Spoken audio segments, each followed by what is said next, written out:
Xin chào các bạn. Tại nơi làm việc, nơi công cộng hay đâu đó trên đường, bạn dễ dàng bắt gặp những cảnh tượng dù đụng độ nhỏ thôi, nhưng nhiều người lại thích hơn thua, để rồi chính họ nhận lại cái kết không mong muốn.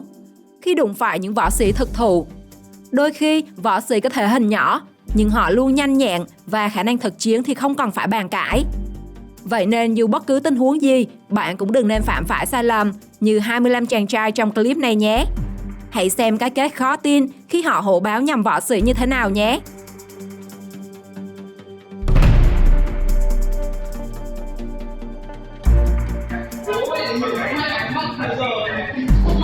Có tí mực trên mình, chàng trai xăm trổ liền lên mặt ức hiếp cô gái. Cuối cùng nhận cái kết ê chề, bởi cô gái được mệnh danh là bông hồng gai, có tiếng trong làng MMA Việt. Chính vì vậy mà chưa đầy vài phút, chàng trai đã bị cô gái đè đầu cưỡi cổ phải kêu cứu.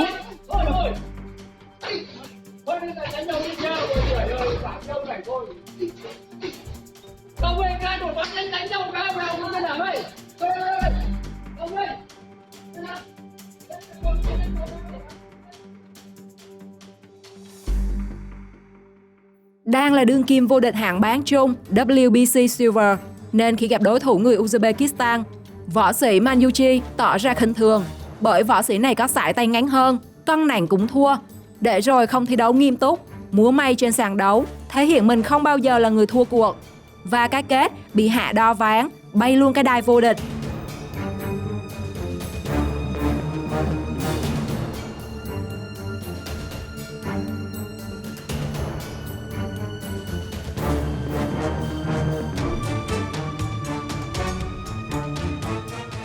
Nếu bạn có đam mê võ thuật, bạn sẽ biết các võ sĩ BJJ, còn gọi là nhu thuật Brazil, đáng sợ như thế nào. Nó không dựa vào sức mạnh cơ bắp, mà dựa vào kỹ thuật, chiến thuật và sự linh hoạt của cơ thể để giành chiến thắng. Như trong tình huống này, dù có vóc dáng nhỏ hơn nhưng lại là người học nhu thuật, nên chỉ cần vài chiêu, người đàn ông áo trắng đã dễ dàng hạ gục đối phương. Bởi vậy, trong bất kỳ tình huống nào, nếu không biết rõ đối thủ, bạn đừng bao giờ xem thường và cũng đừng vội manh động. Kéo gặp phải cao thủ tác động ngược lại thì trời cứu.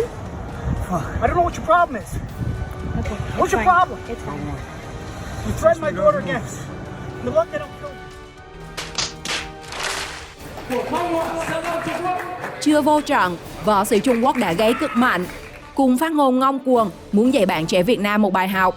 Nhưng khi vào trận đấu, dù nhỏ hơn hẳn về vóc dáng, nhưng võ sĩ Việt Nam đã khẳng định cao to không phải là yếu tố quyết định chiến thắng, và anh Trung Quốc đã được bế luôn tới bệnh viện. Trương Yến Long quá lì đột. 1-1 giữa Yến Long và Thành Toan. Đúng là như vậy, trận đấu sẽ được quyết định bằng màn đánh đứng này đang cao của Yến Long.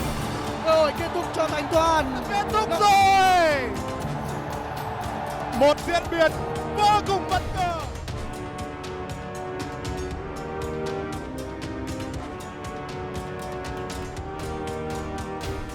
Sau khi công bố kết quả, võ sĩ Trung Quốc đã có pha ăn mừng ngu người, làm ai cũng hết hồn khi thực hiện cú nhảy lộn ngựa hơi phèo xíu. Có thua. Oh.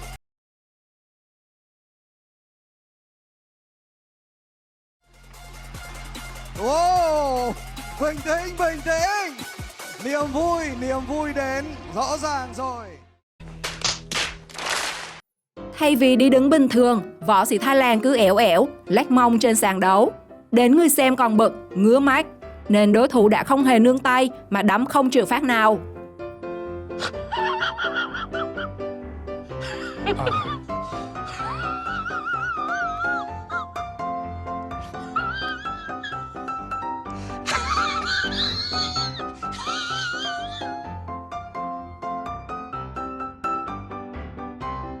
Sao mà đỡ được? Sao mà đỡ được?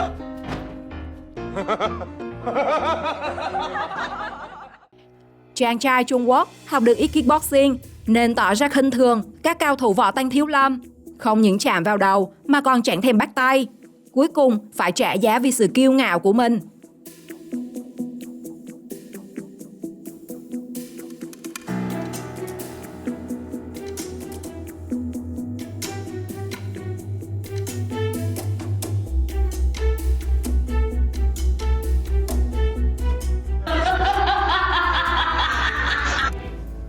Với chiến tích dày cộm trong sự nghiệp quyền Anh, nên trong trận đấu gặp võ sĩ Ấn Độ Bharat Khanzare, Watanabe đã tỏ ra kiêu ngạo với loạt hành động như nắm cổ áo đối phương, vỗ đùi khi thi đấu, để rồi bị võ sĩ Ấn Độ hạ gục chỉ trong 30 giây. Đây là một bài học đắt giá trong thể thao. Dù bạn là ai, kinh nghiệm đến đâu, sự kiêu ngạo luôn khiến bạn phải trả giá. Rồi, tới công chuyện này.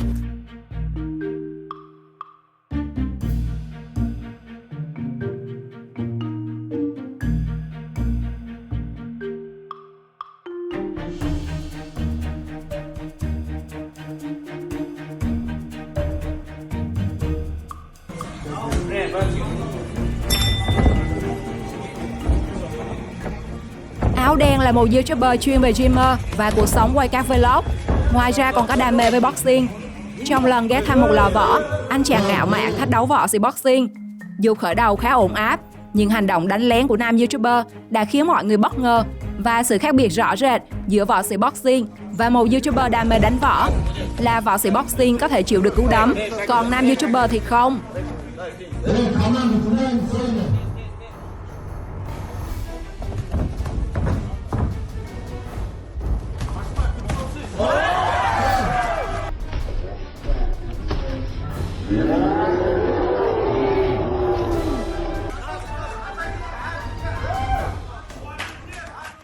Thanh niên đang đứng trước gương tập boxing, một con chó không biết từ đâu chạy tới, tung một cú táp, khiến thanh niên gặp biển hạng 3 mũi 900.000.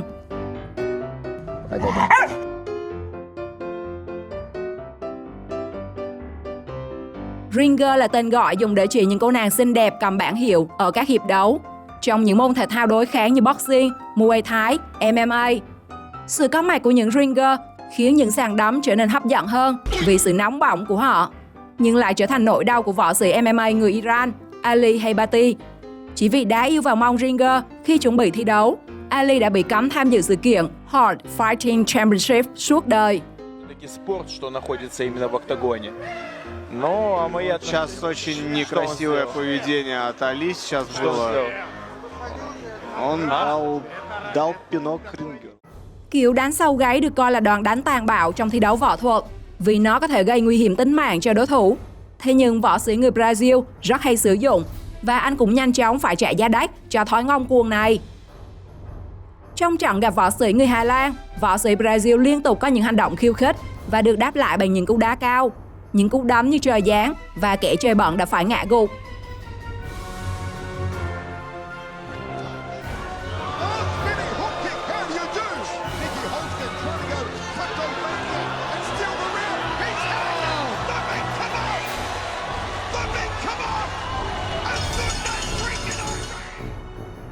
Võ sĩ người Hà Lan Bad Hari được đặc biệt danh là kẻ vô lại bởi những hành động kỳ quặc không giống ai.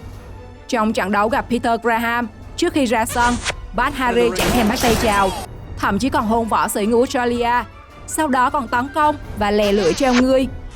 Dù đã từng hạ gục nhiều đối thủ, nhưng cuối cùng Bad Hari vẫn thua cuộc một cách đau đớn trước đối thủ mà mình xem thường.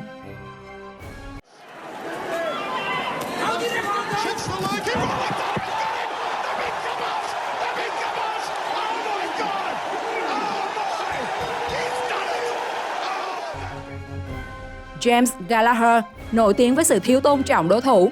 Trong trận đối đầu với tân binh Ricky Bandejas, Gallagher bất bại nghĩ đây sẽ là một trận đấu dễ dàng, nên anh ta đã thể hiện sự không nghiêm túc. Trên sàn đấu, Gallagher tiếp tục khiêu khích, chế nhạo đối thủ mọi cách có thể. Và quả báo thì đến nhanh, Ricky đã dạy cho James biết thế nào là lễ độ bằng cú siêu cướp.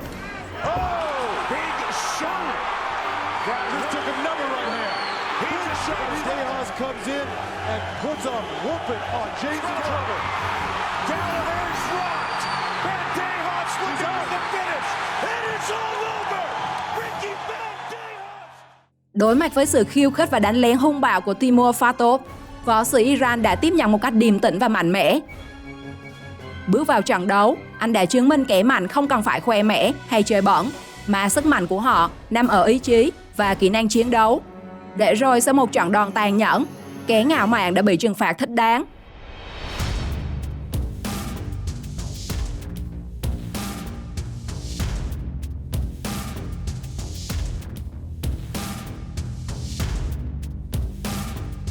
Đây có lẽ là trận đấu đáng nhớ trong lịch sử MMA khi một võ sĩ Nhật Bản đã phạm sai lầm chí mạng, chế giễu và khiêu khích huyền thoại Mirko Cro Cop ngay giữa trận đấu.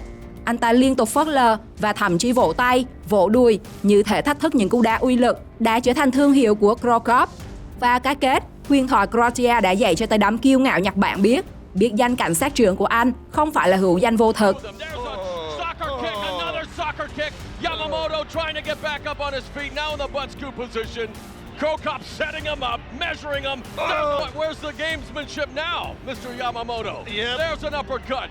Cro Cop looking to Shimada. You want me to continue? Here's another one. There's another one. It's over. Okay, Mr. Yamamoto. Mang phong cách thi đấu kiểu âm nhạc, nên dù đang ở trên sàn đấu, Joey Harding vẫn quyết định tặng cho khán giả một điệu nhảy. Hành động tự tin thái quá này đã khiến anh hứng trọn đòn đá của John Segat và được bonus thêm hàng loạt cú đấm, khiến anh phải nhờ tới sự trợ giúp của các nhân viên y tế. Now he goes back to the showboat. Nice spin kick. We're getting a bit corner out of him. He's hard to get a hold of. Counted there. You can't. So again, a lot of showboating by Joe in this second round. To follow it up again with the jab. And with the jab.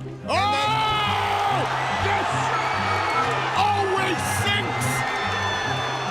And that's exactly what I said is. Tỏ ra hộ báo cáo chồn trong 2 lần họp báo trước đối thủ, những tưởng bản lĩnh của võ sĩ Hàn Quốc Kim Jae-hoon cũng như những gì anh thể hiện. Thế nhưng khi bước vào trận đấu siêu nặng với võ sĩ Trung Quốc Aurigele tại Raw FC 27, Kim Jae-hoon đã có một cái kết suýt thì ngừng thở khi bị Aurigele hạ gục chỉ trong 24 giây.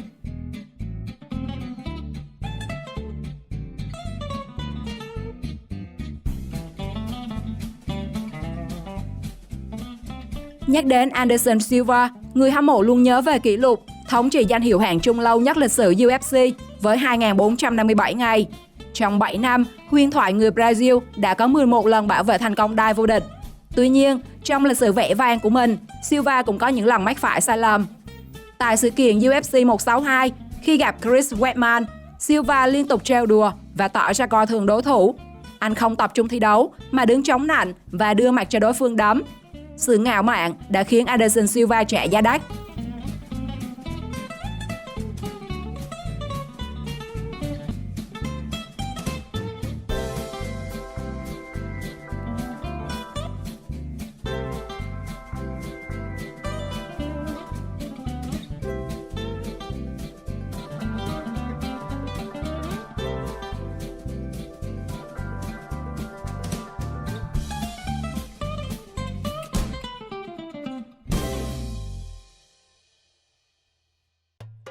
Trong khi phần lớn các võ sĩ kiêu ngạo trong trận đấu đều nhận về cái kết không mấy tốt đẹp, thì võ sĩ Việt Nam Trần Ngọc Lâm lại biến sự ngạo mạn của mình thành chiến thuật. Bước vào sàn đấu với phong cách đầy kiêu ngạo và hàng loạt hành động khiêu khích, anh khiến đối thủ không giữ được bình tĩnh và để lộ sơ hở, từ đó chớp lấy thời cơ hạ knock-out.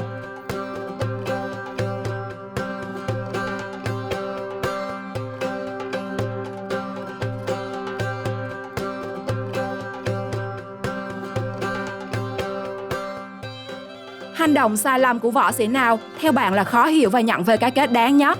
Comment câu trả lời cho mình biết trong phần bình luận nhé. Xin chào và hẹn gặp lại!